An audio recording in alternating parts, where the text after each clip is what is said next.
Sabahınız xeyir olsun. Ölkəmizdə və dünyada baş verən ən son iqtisadi yeniliklərindən Economics'in axşam buraxılışı efirdədir.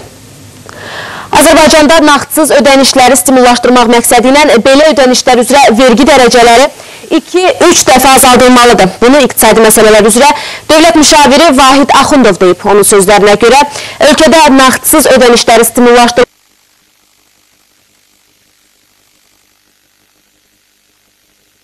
Azərbaycan hökumətinin beynəlxalq bankı özəlləşdirmək fikrində qəti olduğunu deyib. Onun sözlərinə görə dövlətin bu bankın səhmdarı kimi 25% üstəgəl bir səhmə malik olma variantı da istisna edilmir. İlin ilk rübündə Azərbaycan əhalisinin nominal pul gəlirləri əvvəlki illə müqayisədə 5,9% artıb və 7,7 milyard manata çatıb. Onun hər nəfərə düşən həcmi isə orta hesabla 836,4 manat olub. Bu isə 4,5% artım deməkdir. Əhalinin sərəncamında qalan gəlirlər isə 7 milyard manat təşkil edib. Bu isə əvvəlki ilin ilk rübündəki göstəricilərdən 5,5% çox olub. İnformasiya və rabitə sektorunda ilin birinci rübündə əhaliyə 353,4 milyon manatlıq xidmət göstərilib. Bu isə əvvəlki illə müqayisədə 12,5% çoxdur. Dövlət Statistika Komitəsinin məlumatına görə əhaliyə göstərilən informasiya və rabitə xidmətlərinin payı 72,1% təşkil edib. Xidmətlərdən əldə olunan gəlirlərin 58,5%-i mobil telefon rabitəsindən yaranıb. 2012-ci ilin eyni dövrü ilə müqayisədə bu xidmətlərin həcmi 10,7% artaraq 206,9 milyon manata çatıb. Bu il Azərbaycanda inflyasiyanın 6% olacağı, 2014-cü ildə isə 7%-ə çatacağı proqnozlaşdırılır. Asiya İnkişaf Bankının illik iqtisadi nəşrində belə deyilir. Bu il cari hesabın ümumdaxili məhsula nisbətən 13% enməsi gözlənilir ki, bu da əsasən taxıl, avtomobil, ev avadanlıqları və digər istehlak mallarının idxala təsiri səbəbindən baş verir. 2014-cü ildə isə neft hasilatında cüzi artımın olması səbəbindən cari hesabın ümumdaxili məhsula nisbətinin 17%-ə çatacağı gözlənilir. Gəlirlərin artması və manatın güclənməsi fonunda idxala olan tələbatın isə artacağı ehtimal edilir. Azərbaycanla Qazaxıstan arasında mal dövriyyəsi 2011-ci illə müqayisədə 150 milyon dollar artaraq 450 milyon dollar təşkil edib. İqtisadi İnkişaf Nazirinin müavini Niyazi Səfərov Azərbaycan-Qazaxıstan biznes forumunda belə deyib. Onun sözlərinə görə Azərbaycanın 150-dən çox ölkə ilə ticarət dövriyyəsi var. Qazaxıstan bu ölkələr arasında önəmli yer tutur. Hazırda Qazaxıstanda 100-dən çox Azərbaycan şirkəti fəaliyyət göstərir. Azərbaycanda 30-dan artıq Qazaxıstan şirkəti fəaliyyət göstərir. Bu dəfəki gəlişimizdə özümüzlə mütəxəssislər gətirmişik. Onlar əməkdaşlıq edə biləcəyimiz sahələri araşdıracaqlar. Qazaxıstanda logistika mərkəzi yaradılacaq və bu mərkəz vasitəsilə regionun ərzaq təminatında Azərbaycan şirkətləri də iştirak edə bilərlər. Pensiya sığorta sisteminin yeni inkişaf konsepsiyası üzərində işlər tamamlanmaq üzrədir. Konsepsiya ilə bağlı məsləhətləşmələrin 3-cü raundu bitib və müəyyən detalların müzakirəsi məqsədi ilə yaxın günlərdə 4-cü mərhələ məsləhətləşmələri aparılacaq. Dövlət Sosial Müdafiə Fondunun sədri Səlim Müslümov jurnalistlərə açıqlamasında belə deyib.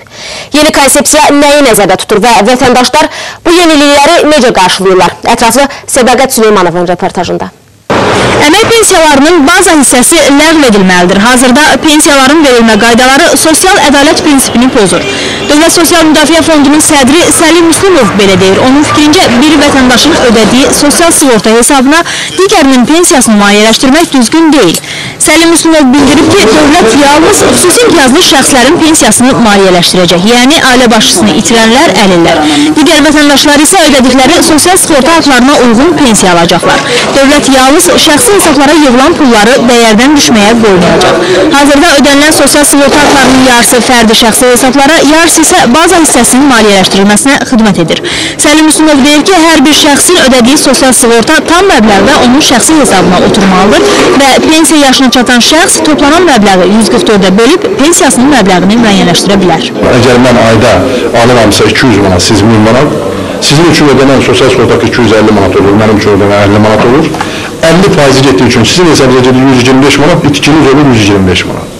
Mənim hesabıma gedir 50 manatın yarısı 25 manat, itkim olur 125 manat. Amma sabah bazı hissəsi kimizə deyini verilir. Siz hər ay 125 istəyirsiniz, mən 25. Amma bazı hissəsi də sabah pensiyasına 85 manat verəcək, mən də 85 manat verəcək. sosial ədalət prinsipi yoxdur. Belə çıxır ki, sizin ödəniyiniz həmin o sosial sığortalar var, onun hesabında mənim pensiyamın bazası mənim hissəsi maliyyələşdir. Konsepsiyada əks olunan digər bir prinsipə əsasən əmək haqqının sığorta haqları üçün müəyyən edilmiş maksimum həddindən yuxarı hissəsini sərəncamçısı vətəndaşın özü olacaq. Məsələn, tutaq ki, Səlim Müslümovun maaşı 3000 manatdır, amma 2500 manat da həmin o xətti dediyimiz maksimum. Deməli, 2500-dən yuxarı olan ki, 500 manat var, onun üçün sosial müdafiə fondunun ödəyəcək sosial sığorta haqqı 500 manatdan 25%, təqribən 125 manat edir. Onun sərəncamçısı olacaq Səlim Müslümov. Səlim Müslümov fonda deyəcək ki, ilin sonunda ki, 12 aya 125 manatdan, məsələn, tutaq ki, məndə toplanıb 1500 manat, zəhmət çəkin 1500 manatlı mənim bankda hesab açın, real yığıma yönəldin. Yox, deyəcək ki, heç bir şey ehtiyac yoxdur, qalsın mənim şərt yığım hesabı. Bu prinsip vətəndaşlara öz əmək haqlarını legallaşdırmağa imkan verəcək. Könüllülük əsasında sosial sığortanın gücləndirilməsi prinsipinin əsas şərtlərindən biri də sosial sığorta haqqı qəbul etmək imkanıdır. Bu deməkdir ki, xarici ölkədə yaşayan hər hansı bir şəxs valideyninin gələcəkdə kifayət qədər pensiya alması üçün onun hesabına istədiyi məbləğdə vəsait qoya bilər. Bunun üçün fonda müraciət etmək kifayətdir. Həmçinin qeyri-dövlət pensiya fondlarının yaradılması da nəzərdə tutulur. Ödənilən sosial sığorta haqlarının dərəcəsi də bərabərləşdiriləcək. Hazırda sosial sığortanın 22%-ni işə götürən 3%-ni işçi ödəyir. Səlim Müslümov deyir ki, pensiyalar hazırda aşağı olduğu üçün bu bir neçə ilə həyata keçiriləcək. Vətəndaşlar isə bu yenilikləri bir mənalı qarşılamır. Mən hesab edirəm ki, bu düzgün yoldur. Ona görə insanların 30 il, 40 il fəaliyyət göstərib yığdığı məvacibin belədir. O ehtiyac bunun sonralar o dünyasını dəyişənlik bir hissəsi ona qayıtmır. 10 ildən, 5 ildən, müəyyən dövrdən sonra bunlar mümkündür. Ancaq hələ ki, yalnız dövlətin qayğısı vacibdir. Mən hesab edirəm, orada biraz dövlətin maliyyə prinsiplərlə uğursuzluq ola bilər. Çünki bu faktiki bank fəaliyyətidir. İndiyə qədər tətbiq edilən qalıq prinsipi də özünü doğrultmadığı üçün ləğv ediləcək. Sədaqət Süleymanova, Ziya Allahyarov, Əfqan Bayramov, Lider TV.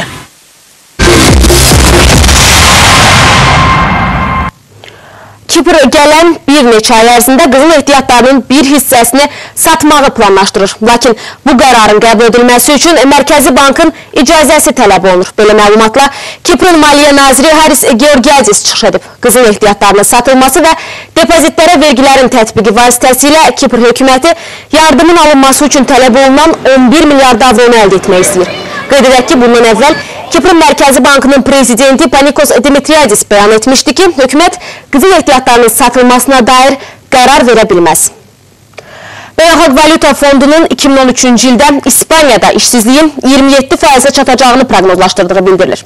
Bu ölkədə işsizlərin sayı yalnız 2014-cü ildə bir qədər azalaraq 26,5%-ə çatacaq. Bundan əlavə, ölkənin ümumdaxili məhsulu 2013-cü ildə 1,6% enəcək. Fondun proqnozları İspaniya hökumətinin proqnozlarından daha pisdir. Hökumət 2013-cü ildə işsizliyin cəmi 25,1% olacağını ümid edir. Fondun proqnozlarına görə isə İspaniyanın büdcə kəsiri 6,6%-ə çata bilər. Ekspertlər hesab edirlər ki, büdcə kəsiri 2017-ci ilə kimi 6%-dən aşağı enməyəcək. 2015-ci ildə isə büdcə kəsiri 100% təşkil edə bilər. Yunanistan beynəlxalq maliyyə üçlüyündən ona güzəşt etməyi xahiş edir. Afinada və bir neçə digər şəhərlərdə isə maliyyə üçlüyü ilə əldə olunan razılaşmaya qarşı etiraz aksiyaları keçirilir. Yunanistan büdcə kəsirini azaltmaq yönündə irəliləyişə nail olsa, beynəlxalq maliyyə üçlüyündən ona güzəşt etməyi xahiş edəcək. Rəsmi Afina kreditorlara 2,8 milyard avro məbləğində yardım almaq barədə razılığa gəlib. Razılaşmaya əsasən Yunanistan bu il ərzində 4000, 2014-cü ildə isə 11.000 dövlət işçisini ixtisar edəcək. Həmkarlar İttifaqı isə buna etiraz edərək ixtisarları insan hüquqlarının pozulması adlandırıb. Həmkarlar İttifaqı razılaşmanın ləğv edilməsini istəyir. Bu siyasət bizim maraqlarımızı qorumur, ancaq böyük iş adamlarının və bankirlərin maraqlarına cavab verir. Onlar bizə müharibə elan ediblər və biz onlara qarşı birləşməliyik ki, qələbə qazanaq. Razılaşmaya əsasən Yunanistanda köklü islahatlar keçirilməlidir. Yunanistan baş naziri Yanis Sturnarasın sözlərinə görə o bu məqsədlərə çatmaq üçün əlindən gələni edəcək. Razılaşmanın əldə olunmasından sonra nikbinliyimiz artıb, lakin işimiz çoxdur. Biz dünya bazarına qayıtmalıyıq. Yolumuz çətin olacaq. Baş nazirin fikrincə, Yunanistan artıq uğurlar əldə edib və bu daha böyük yardımın ayrılmasını xahiş etmək üçün imkan yaradır. Bundan əlavə, rəsmi Afina büdcə kəsirinin azaldılmasını da istəyir. Yunanistanın 40 milyard avro məbləğində borcu artıq azaldılıb. Kreditorların fikrincə isə Yunanistanın borcunun ixtisarına dair müzakirələr aparıla bilər. Beynəlxalq Maliyyə Üçlüyünün növbəti monitorinqi iyun ayında keçiriləcək. İyun ayına kimi hökumət ilk milliləşdirmə proqramını həyata keçirməli və 2015-2016-cı il üçün büdcə kəsirinin azaldılması proqramını hazırlamalıdır. Qeyri-neft qaz sektorundan gələn gəlirlərin 50 milyard rubl azalmasına baxmayaraq, 2013-cü ildə Rusiyanın büdcə kəsiri ümumdaxili məhsulun 0,6%-ni təşkil edə bilər. Rusiyanın Maliyyə naziri Anton Silvanov belə deyib. Bu il neft və qazın ixracından əldə olunan gəlirlər 185 milyard rubl artacaq. Beləliklə, gəlirlərimiz cəmi 137 milyard rubl arta bilər. Lakin bu əsasən neft və qaz sektoruna aiddir. Bu pulları isə biz xərcləmirik. Büdcə kəsiri problemi ancaq büdcə xərclərinə yenidən baxılması yolu ilə həll edilə bilər. Avropa ölkələrində yeni avtomobillərin satışı artıq 18 aydır ki, enməkdə davam edir. Mart ayında göstərici 10,2% enib. Buna səbəb Avropada böhranın davam etməsidir. Fevral ayında avtomobillərin satışı 10,5% azalıb. 2013-cü ilin ilk 3 ay ərzində cəmi 3 milyon yeni maşın qeydiyyatdan keçirilib. Ötən illə müqayisədə bu 9,8% azdır. Avropa İttifaqının 27 ölkəsindən ancaq Böyük Britaniyada 5,9% artım müşahidə olunub. Ən böyük eniş isə Almaniyada və Fransada olub. Avropada avtomobillərin satılması son 20 il ərzində ən aşağı səviyyəyə düşüb.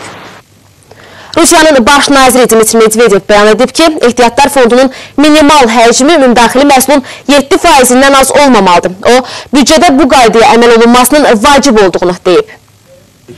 Büdcə qaydası neft-qaz sektorundan gələn gəlirlərin istifadəsini tənzimləyir. Büdcə xərclərini məhdudlaşdırır və ehtiyat fondunun vəsaitlərindən istifadəni nizamlayır. Buna dair müzakirələr uzun və çətin olub.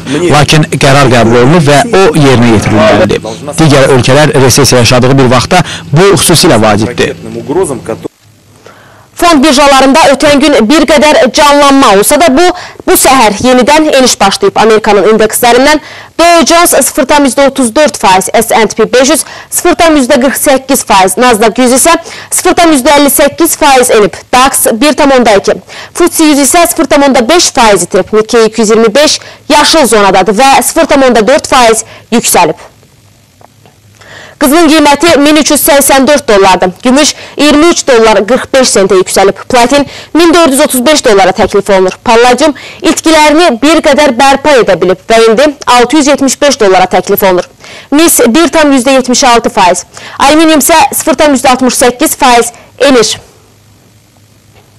Qara qızıl ucuzlaşmaqda davam edir. Brent markalı neft bugün 100 dollar səviyyəsindəki psixoloji həddən yuxarı qalxmağa cəhd göstərsə də bundan ayrıla bilməyib. İndi bu neftin bir bareli 99 dollar 21 sentə təklif olunur.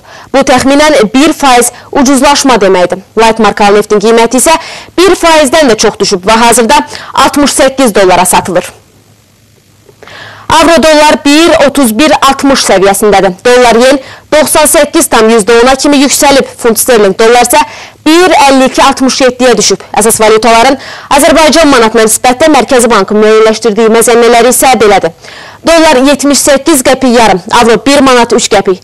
Rusiya rublu 2 qəpik yarım, Türk lirəsi isə 44 qəpik.